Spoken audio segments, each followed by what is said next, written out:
What's going on, Jason? Hey, not much. Thanks for having me. Yeah, man. Yeah, I'm glad. This is the God is Awesome podcast. If you are listening to us, you tuned in, you wandered off somewhere. We're happy to have you. This is a podcast about Christians giving their testimonies about how God has shaped and transformed their lives, and just reflecting on it. So we want to just thank anyone who's listening and who's turning into the live Facebook group right now. If you are on, just thanks for doing everything. Just please subscribe and follow us and share this testimony if you feel like someone else might benefit from it. A quick shout out to the Cruises and Mary for joining us live here today. Anyway, let's get started. Oh, by the way, my name is Aaron, but more importantly, we got the star of the show, Jason Palm, who is the associate pastor, campus pastor of Sunlight Community Church in St. Lucie West. And so, Jason, just super glad that you're here. We're going to kick things off to you. Origin story. Tell us how you became saved, maybe a little bit of background, how you grew up, and the floor is yours. All right, great. I always say that I'm not sure there's one of two times when God changed my heart of stone and gave me a heart of flesh. The first time I remember saying the sinner's prayer, actually my cousin Paul and his wife Alicia at that time asked me to pray a prayer when I was 8 years old in a Steak and Shake parking lot. Steak and Shake. Yeah. Holy of holies. Yeah. The best in the park, so it was legit, right? Yep. Anyway, I'm not sure if that took or not. I'm not sure if that was when, but I had a monumental shift in college. Growing up, I went to a church. My parents were super involved in the church, which was awesome. They actually were in a gospel quartet. Okay. And I was involved with the church there. But there was a lot of things where I didn't really know enough about the Bible to really think that it was anything other than just a book that we talked about on Sundays. As much as I wish that I had by the time I got to college. Even though I went to a great church, everything like that, great people, I just didn't really understand that the Bible was God's word. So when I got... It didn't click. It didn't click, exactly. So you were in was it high school and Steak and Shake when they prayed for you? Well, I was 8. Oh, 8. Okay. In Steak and Shake. And then after that's what I'm saying. I'm not sure if it took. Gotcha. But yeah. Or if you God just kind of lived life. Just kind of lived. Okay. Yeah. And then college hit. And I really did a lot of living. Well, what does that mean? What does that mean? Well, I'll tell Pastor you what. Jason. Yeah. I lived a lot for myself. I did a lot of things and went to a lot of empty wells. And what does that mean? What that means, not church language. I was constantly partying and seeking after people to fill the hole that only God can. Gotcha. Girls and alcohol. Girls and alcohol. Okay. And everything in between. And gotcha. Okay. So I thought that was kind of my God. What's in between girls Nothing. and alcohol? Girls and alcohol. I should have just stopped there, I suppose. That's it. That's the... Gotcha. So you were going to these different girls to try to fill your like a desire or like a purpose or love. Yeah. Okay. You think that people will fill your lack of acceptance, your lack of real relationships. I think everyone really down deep doesn't want surface relationships. They want deep relationships. They want someone that actually really cares about them, that knows them, and that are perfect in that. Yeah. And no people are. No. So anyway. So you're kind of lost in your college years, going from person to person or alcohol or party to party, kind of trying to fill a void. Yeah. Pretty similar to my background, and I'm sure some other people here. So if you guys are listening, please, share it with someone who might be familiar with this. What did that drive you to? Well, it's kind of interesting because I had all this background in church. One day I was walking on campus. It was my senior year. I wasn't sure what I was going to do next, my senior year of college. And there was this guy who was just condemning everyone to hell. He was standing on the sidewalk. He's just saying, it's basically like the Oprah of hell. You're going to hell. You're going to hell. Everyone's like excited about it. Sidewalk preacher going to hell. Yeah. Got the signs and everything. Yeah. Cowboy hat and mustache. Well, he brought like, I don't know if it was a soapbox, but he was elevated somehow, which I thought was interesting. I thought that was like a good move. He brought his own soapbox. Sure. But anyway, he started talking, and he said that. So I was listening because there was a whole crowd of people yelling, and I'm from Wisconsin. People don't yell. It's like the nicest place in the world. So it's like Canada Light. So all these people yelling. I had to listen. Sure. I'm like, why are these people angry? I've never seen that before. Yeah. Anyway, what happened is the guy said that, that he's not a sinner anymore. He's sinless. Okay. That God has cured him of his sin. And he said, and God loves me so much, he gave me 2 Ferraris. Now, all these people are yelling, and I guess I have a loud voice, but I said, why'd you pick a Ferrari? Dude stops, turns to me, maybe because of the absurdity of the question, and says, why did I pick it a Ferrari? It's a Ferrari, man. My neighbor had one growing up, and I always wanted one, and God gave it to me. I said, oh, so I guess you still covet then. And the guy flipped out. Oh. He was so mad because I had called him on his junk. And then I said this. I said, hey, this guy doesn't know about a Jesus that loves people, the Jesus of love. If you want to hear about that Jesus, the real Lord, I'll be over there. And the worst thing that could have happened. The whole group of people left this guy and walked over onto the grass with me. Come on, everybody. Yeah. I like this rally for Jesus. But remember, I didn't know anything about the Bible. Oh, yeah. I had no backing to say this. I didn't know anything. How old are you, like 21? Yeah, 20? 21 years old. My alcoholism was now legal. So it just made the problem worse. But at that time, I just said nothing. Except for, man, that guy sucked, right? Man, that guy's a jerk. Jesus is awesome. But that was my first sermon, and I realized I had nothing to say. And I realized that who I was, people knew me as the person that was going to go crazy at all the parties, that was going to be the one that'll do everything, that'll make you laugh, but you'd never do. Yeah. And I realized I was just a fraud. So I was student. What does that do for you when you realize you're like a fraud? That it's like a really humbling thing. Like for me, at that moment, I was like, I didn't even know if I was a Christian, but I just knew that I didn't agree with what he was saying. And then I thought to myself, man, I don't even know who I am as a person, So you know what's right and true. At least you know what's not right and true, right? What this guy is saying, but you don't know like how that applies to you, or if you internalize that yourself, or if it's true for your, like if you could live into that yourself. That's interesting.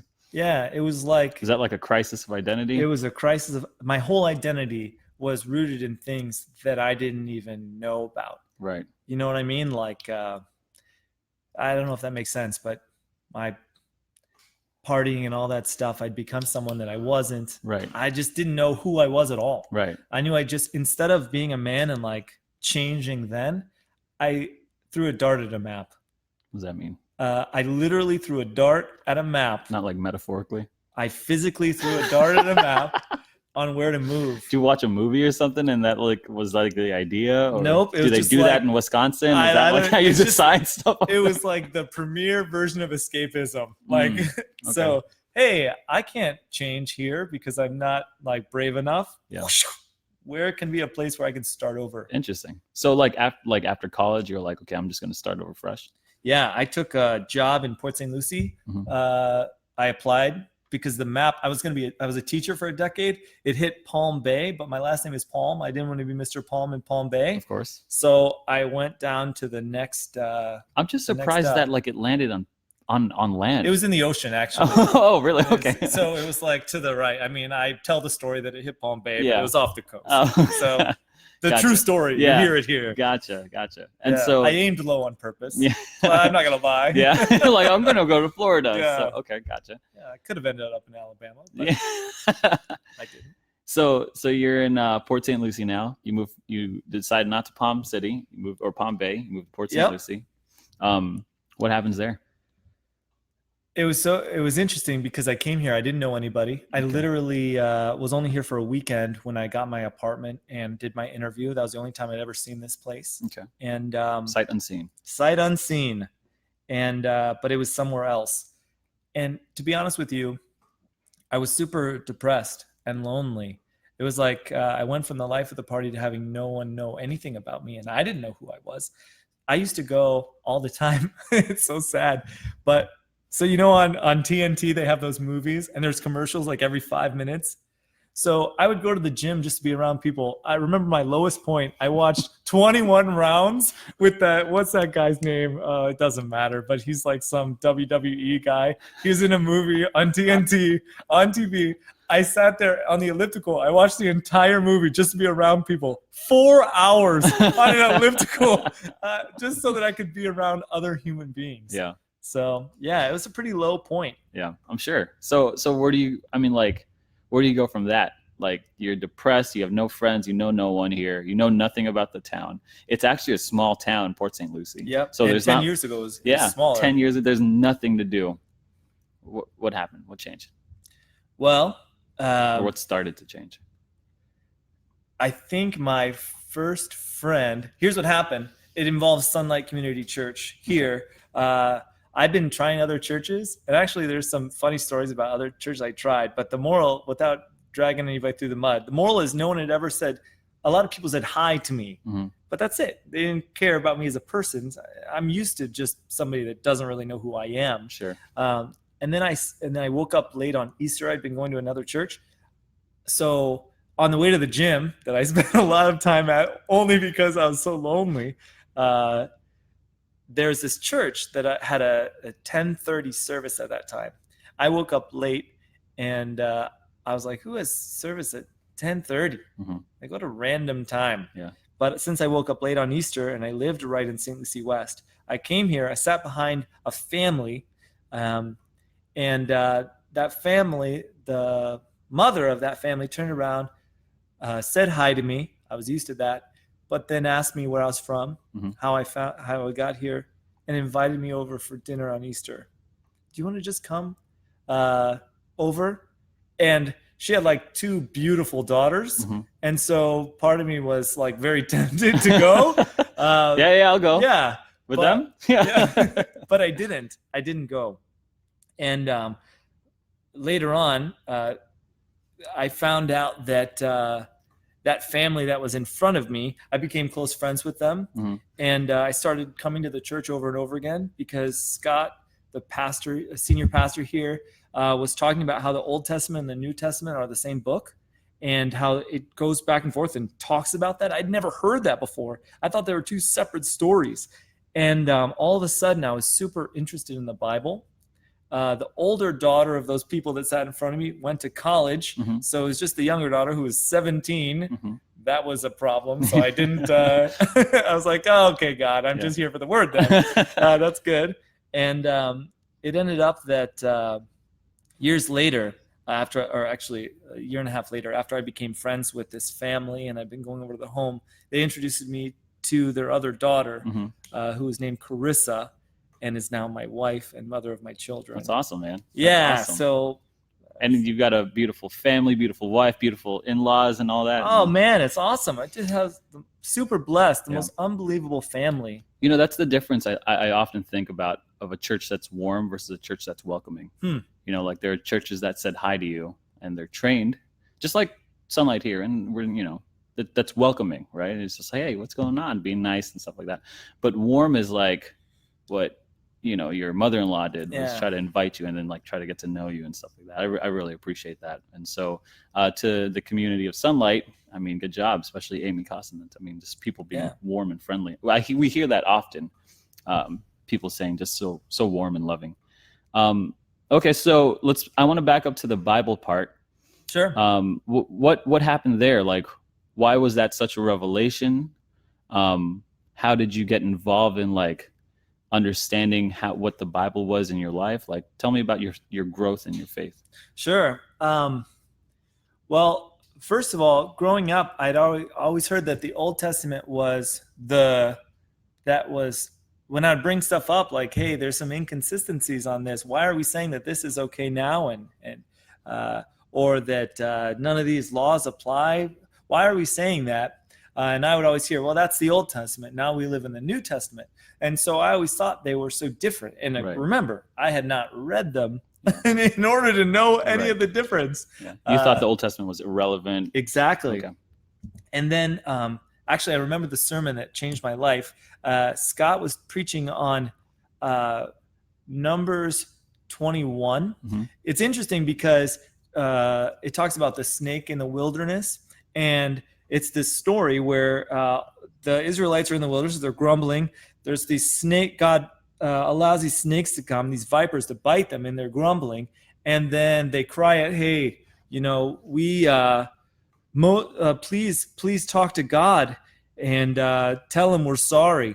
Basically, they raise this.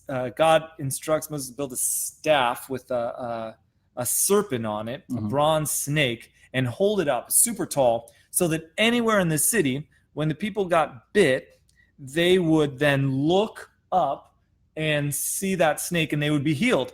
And then Scott showed how that's actually right before the most famous verse in the Bible. In John 3:14, Mm-hmm. it says, like the snake in the wilderness, the Son of Man must be lifted up.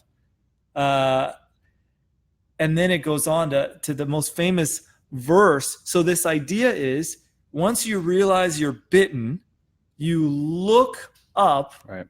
and Christ crucified on the highest point, right? You look up, and then through the looking and knowing where you need to look, you're saved. Right. And when you put that with John 3:16, Sure. for God so loved the world. I mean, oh my word. Yeah, I was It's just like you've known 3:16 for the longest time, but now you like No way. Yeah, gotcha. And so how did that affect you? well, What did that do to you? it made me ask a lot of questions. I said, okay, if this is in the Bible, like, why aren't people talking about this? Gotcha. Why aren't people saying how this is all one story? Mm-hmm. And so I actually asked Scott. I was like, man, this is so great. Why aren't people talking about this? I mean, there's so much in the Bible I've never heard about. And he said, hey, do you want to start meeting together? Mm-hmm. And we started discipleship together, Gotcha. which ended up changing my life. Yeah. It built your faith. It built my faith. I started to see that this book that I thought was like a religious text is like a living word. Yeah, applicable to every part of your life. Yeah. So you take that. How did you carry that into some of the most difficult parts of your life? Well, in a lot of different ways, specifically in that time of discipleship, is when during that, there were all these verses I had to memorize. Mm-hmm. And at that time was when my dad was diagnosed with leukemia. Okay. And so basically, he was struggling through this. He actually, in this meeting, when he had his prayer group over, I was there. He talked about, or we discussed as a group, Acts 5, which is kind of an interesting, weird passage. But he said that maybe there might be this opportunity where he might be able to preach the gospel to someone or talk about God to one of the nurses. Mm-hmm. And in Acts 5, it's where the disciples, after they're beaten by the Sanhedrin, come out rejoicing that they were able to suffer in the name of Christ Jesus. And I had seen that not only was God like working in my life and growing it, but my parents, God was working in them and their love for the Bible at the same time. And for me, that was like this awesome thing that God is like not even just working in me, but like growing my whole family. And my mom is like this awesome woman of God as well. And my brother-in-law and sister as well are Mm-hmm. like, God's really working in their life. And it's so beautiful to see. Yeah. So walk me through what's it like with your father leukemia, dealing with the death, and how does that balance out with faith? Well, so at the time I was going through discipleship, I thought that God maybe was calling me to be a pastor. Really? And yeah, I thought, hey, maybe I'm supposed to be in ministry. Maybe I didn't know what kind. How long ago was that? Like 9 years. Wow. Okay. Yeah. But here's what happened, Aaron, is the craziest thing. All these verses that I had memorized, I realized were all things you needed to hear when you're laying on your deathbed. Sure. And my dad was in hospice. Basically, his platelets didn't come back after the chemo. Okay. So as soon as there's any kind of scratch at all inside, just from the wearing away of your blood cells going through, you just bleed out. Really? Oh, Yeah. wow. And your platelets will be like little pieces of duct tape that stop that from happening and allow it to heal. If you don't have any platelets, it's just a matter of time. Gotcha. So my dad eventually went from 5 days to every 4 days getting a blood transfusion, to every other day, to every day. And at that point, you're spending 4 hours. So he decided that they were just going to stop. And we didn't know how long he was going to be in hospice. It ended up that he had 16 next door neighbors. He was there for 32 days. Wow. in hospice. And it was a really low point. He's laying there just basically with 31 days where you're basically unable to speak, just thinking about the end. Mm-hmm. And so I really took it as a blessing. I had all these verses that I had memorized, places in the Bible that I had been looking at during discipleship, that I was able to share with him. And at that time, I had come to the conclusion that all of this love for the Bible that God had given me, all these verses, was so that I could be there for him. Yeah. And when he died, I know I'm kind of going off script here, but when he passed away, it was like 3 a.m. And my mom he was having a really hard time breathing. My mom was laying on the bed with him. And I was singing to him. Don't ask me to sing. It's horrible, but might have driven him over the edge. I don't know. but I was singing to him the songs that he loved, and a song that I had written for him. And he was just making eye contact with me. He couldn't sleep. And then as I finished that song, he took one gasp, and he died. I woke up my mom. I got the nurse. And when I came back, God gave me the most unbelievable gift, which was I didn't even recognize the man that was laying there. Every part of who my dad was gone. There was just like a shell. And I had such peace that, where he was and who he was with. And that experience that should have been the worst day of my life, I think shaped it. And I have such peace because I know where he is. Yeah. So it's fortified with the Bible verses and faith. Yeah. And what you've been growing in. It ended up that those were for me too. Yeah. Nothing can separate, Yeah. Nothing can separate. So, especially when you watch like your hero, right? Your dad. Yeah.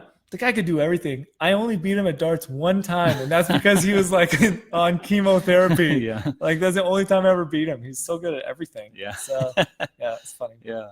So where does that land you after the loss of your father? What happens?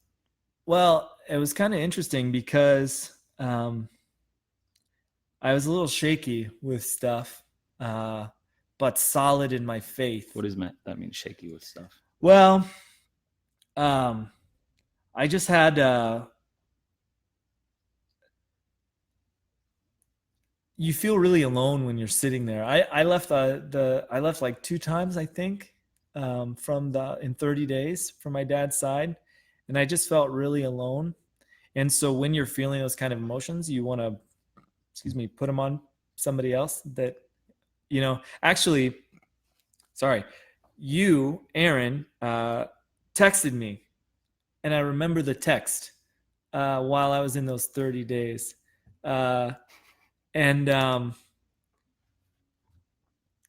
that was really, really huge for me.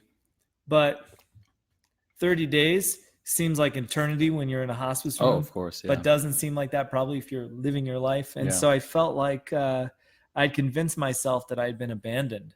Really? Yeah, but it was not true. It was just like I had convinced myself that. And So why did the text? I mean, like I'm glad I yeah, texted you. Honestly, I think I remember. I don't. This is that was where a we're long like, time ago. yeah. I remember, if I can remember, you were going through stuff. For some reason, I thought like you wanted to be alone, or Yep. like that's what like. I thought you wanted to be alone for some reason. I was just like, nah, screw it. I'm just gonna text him anyway. Like I don't care if he wants to be alone. I don't think he should be alone. And I just texted you. I was like, it was like not so invasive for a phone call, but I just wanted to text you just to say what's up. It was awesome. It actually like it really meant a lot to me.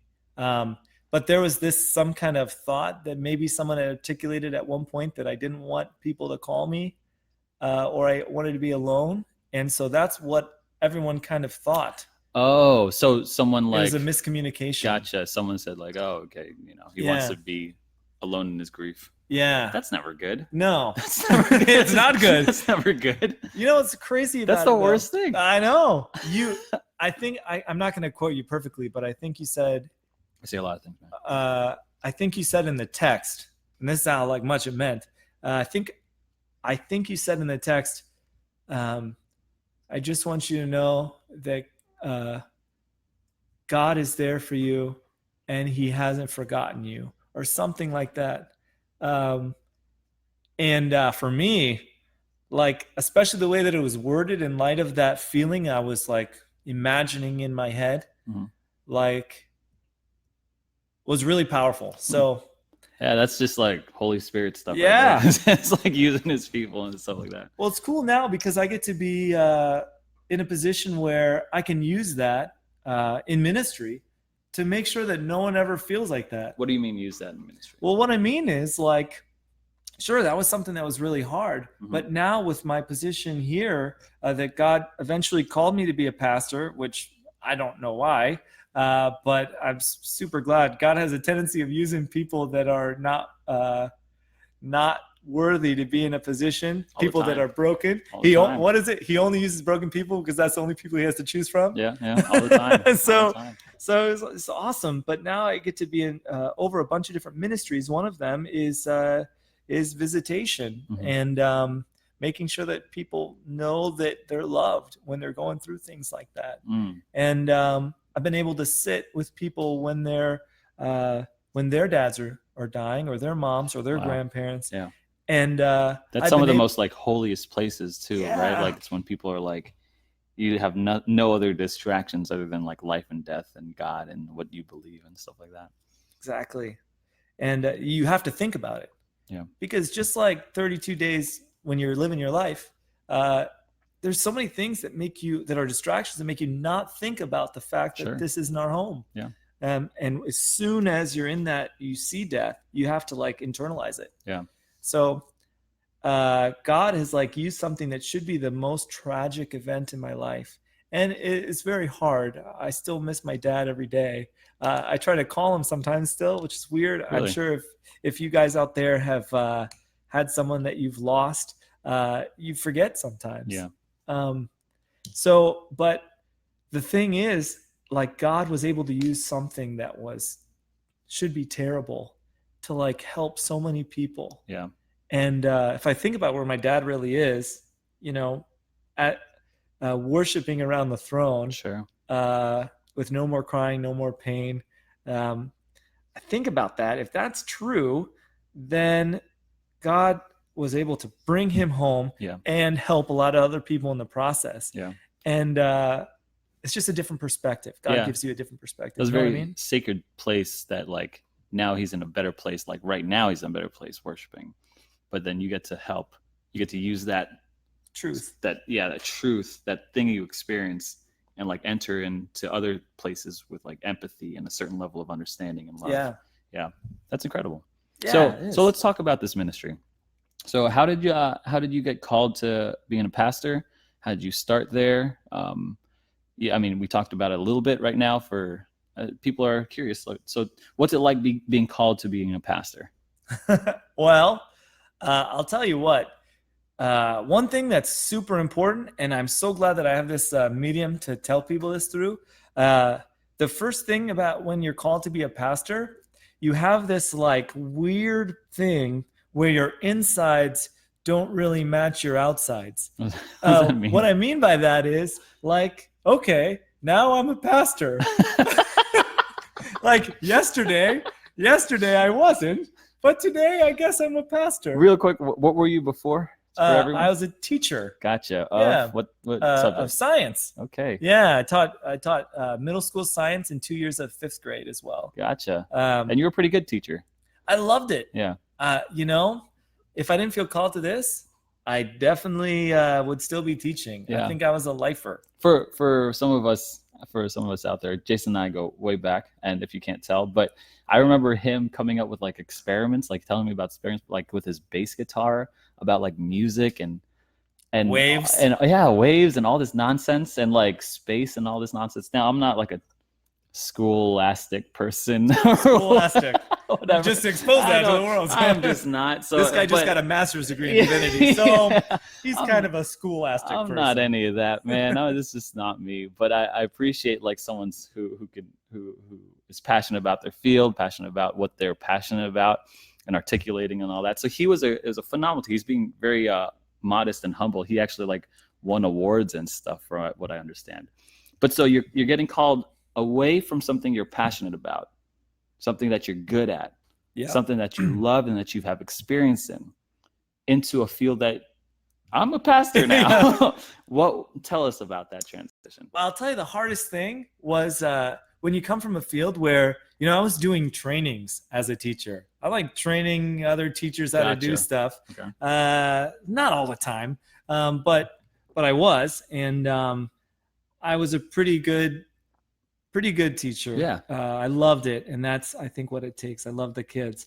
And so coming into a field where, I don't know, I love the Bible, but everything else, everyone was talking at like a different level than me. Have you ever been in Have you ever been in a room where like, you're the dumbest person? You probably haven't been in the room. All the time. But it was like every room I was going in, I'm like, huh. You just gotta be quiet. No, you know me well enough to know that that's not my strategy. So I'm a verbal processor, which is bad where you're not the sharpest person in the room.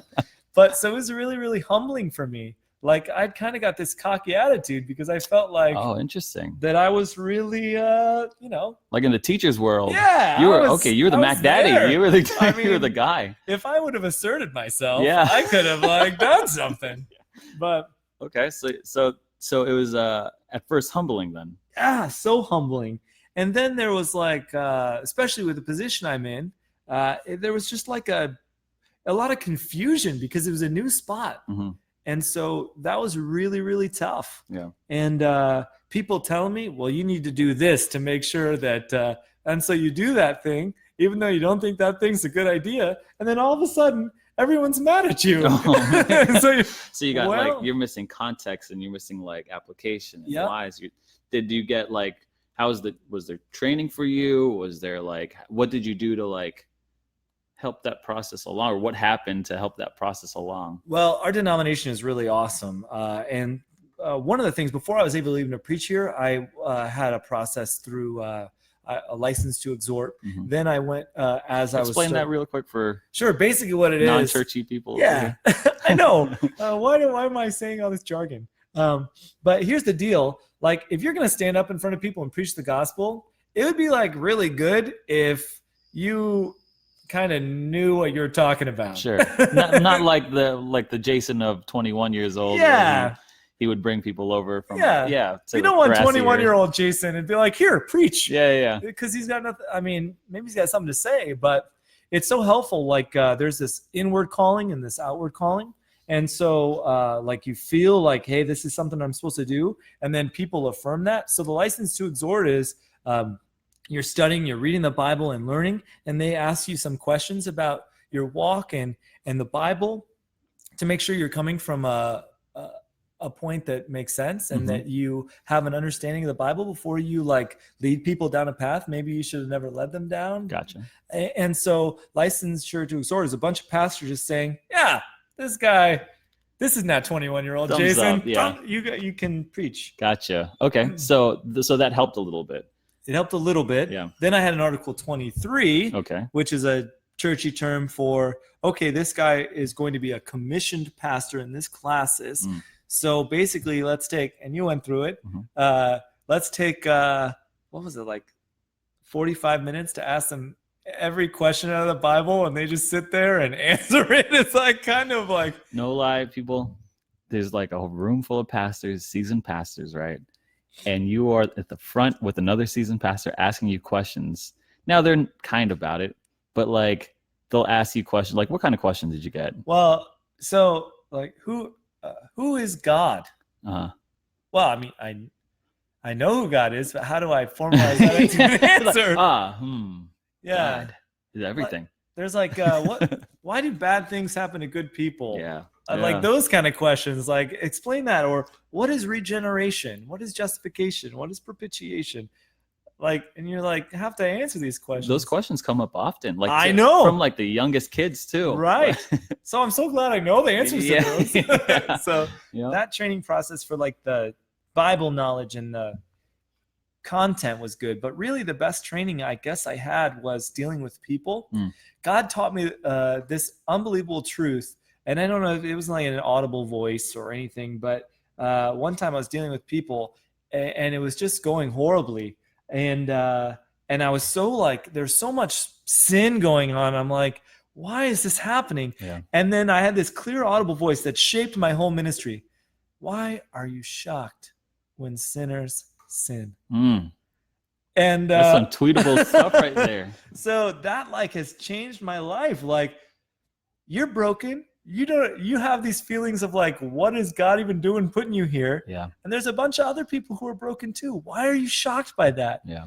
You got to love them anyway. Once you realize you're broken, that's when you really understand that people are dealing with some stuff, man. Yeah, for sure.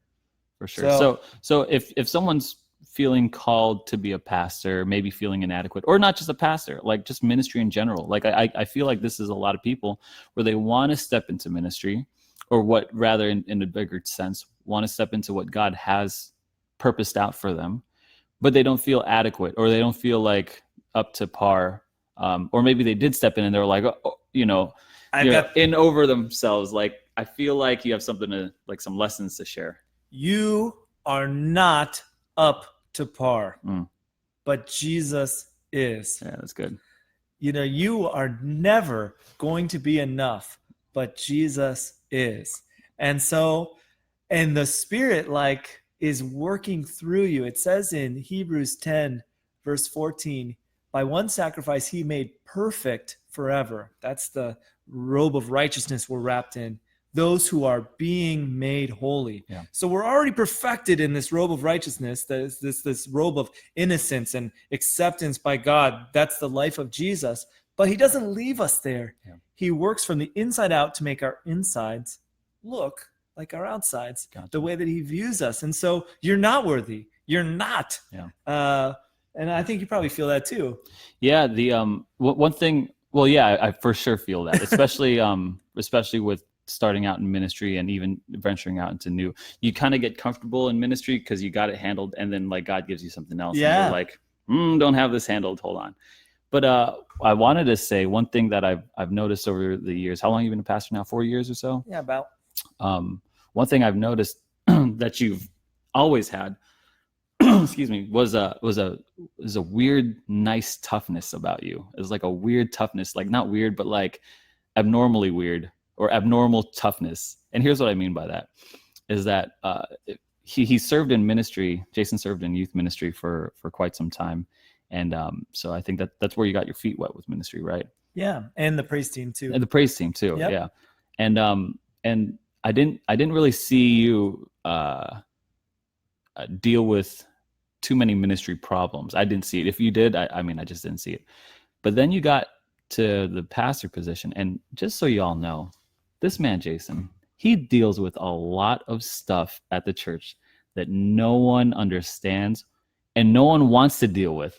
Jason, I say this often, Jason is the proverbial plumber because he keeps the crap moving, right? He just keeps this place moving, and it's dirty. It's like hard jobs. Like he's got to talk people down from ledges or visitations or just do just a whole bunch of stuff that has to get done that otherwise ministries wouldn't happen. So if y'all are like, go to Sunlight, y'all need to see Jason. Whenever you see him, just thank him for things that you don't even know that's what's happening. But here's what I mean by the toughness is I've seen multiple people give him a hard time, myself included, that give him a hard time, or we struggle, especially like sinners. When he was saying sinner's gonna sin. Yeah, that's me, right? Sinner's gonna sin. That's a better way to say it. You revolutionized it. Sinner's gonna sin, right? And so, and awesome. Him and I are part of that. The thing is, he's taken a lot of heat and a lot of fire and a lot of people complaining and bickering and maybe even gossip and lies. I don't know if you've experienced that. I've experienced that myself, but people gossiping and lying about you. And this is in church. For one part, like what you said, sinner's going to sin. Like we can't be surprised about this. We can't be shocked. Maybe a little sad, but not surprised. Sad, but not shocked. But two, man, I've never seen someone just like try to expressively love them or have empathy for them or have compassion for them or try to forgive them like Jason has. Jason has this like otherworldly toughness, abnormal toughness that like he could just kind of take it, internalize it, because your like insides have been so changed or morphed. And I feel like, I mean, you might not feel that way, but I've noticed that, and I like, that's something to praise God for. You know what I mean? Like that's something. All the glory for that. Yeah, for sure. And so real quick, I wanted to say thanks for all you do. I wanted to make sure that people know what you do. Like there's so many things. Like I'm like, oh, I'm glad I'm not that. I'm glad I'm not taking care. But Jason is taking care of it. And so yeah, I really want to appreciate and support you in that way. Real quick to wrap this thing up, because I've already talked too much. Jason, do you have anything that you want to leave anyone with from your life, your experience? God has shaped you and is continuing to shape you. He's working out your testimony. Yeah. Is there anything you want to leave us with? Like a lesson that you maybe might be encouraging someone out there who might have a similar testimony, someone who might have lost their father, dealing with, loneliness or walking into ministry. You got anything for us? Wow. I think one of those things or all those things, whatever. I think maybe the key is just to, I think people really feel like they want to belong somewhere. They want to be a part of something. They want to feel loved. And I guess the lesson that I've learned, man, I didn't get to brag enough about my awesome wife and the support that she's given and the change that she's made in my life, and this unbelievable love I never thought I could get or deserve. But even in that, marriage is just a way to see how broken you are. So even in that person that is like so far beyond what I could have ever expected, neither of us can fulfill the real true belonging that we want in each other. Yeah. And I think like understanding that because of what Christ has done, you're accepted, and that you belong to his family, and that that's never going to change no matter what. If you're in God's family, you're in God's family. Yeah. And so when you're struggling, maybe, I guess the lesson that I've learned is like when you're struggling of feeling inadequate, it's like should be powerful because your inadequacies is what Christ has filled. Sure. And in your weakness, you understand you rely on him. Yeah. And so because of that, in ministry, we're all called to ministry, not just pastors. That's like the worst lie and rumor. Right. It's like the worst thing. Every person is called in ministry. So if you feel a calling into a certain area, don't think that you're not good enough, because even though you're probably right, God's going to use you anyway. And he has through the whole Bible. Yeah. So absolutely. I guess that's maybe what my lesson is in my life. Absolutely. Big shout out to Carissa. Yeah, she's awesome. I love that chick. Super good looking too. Man, did I outkick my coverage on that one. Great family, great kids. And thanks for supporting Jason through all of it. Hey, before we close out, Jason, I got one last question for you. But hey, if you made it to the end, we want to thank you. Thanks for giving us the love and the thumbs up and all that stuff. Yeah. Big shout out to the Cruzes, Juan, Renee, Jackie, Tom. I mean, Mike. There's a whole bunch of y'all in here. Just thank you all. Sherry. Yeah, Sherry. This is a lot, man. If you guys found this helpful, if you guys want to share Jason's testimony with someone who might think they're trying to be a pastor or anything that might be relating to Jason, I'm sure Jason won't object to fielding any questions or whatever, speaking to that. Please do like, subscribe, share, all the whole deal, just because we want to make sure that God's word and lived out in people's lives gets out there. But Jason, and thanks for joining us. Jason, I got one last question for you. Sure. Why do you think God is awesome? I think God is awesome because he's literally the definition of awe. I mean, if you really think what awesome is, he's full of this idea of so far different than us, so much more than us, so much greater than us, and loves us in a way we can never even fathom. He's awesome. He changes lives. That's why.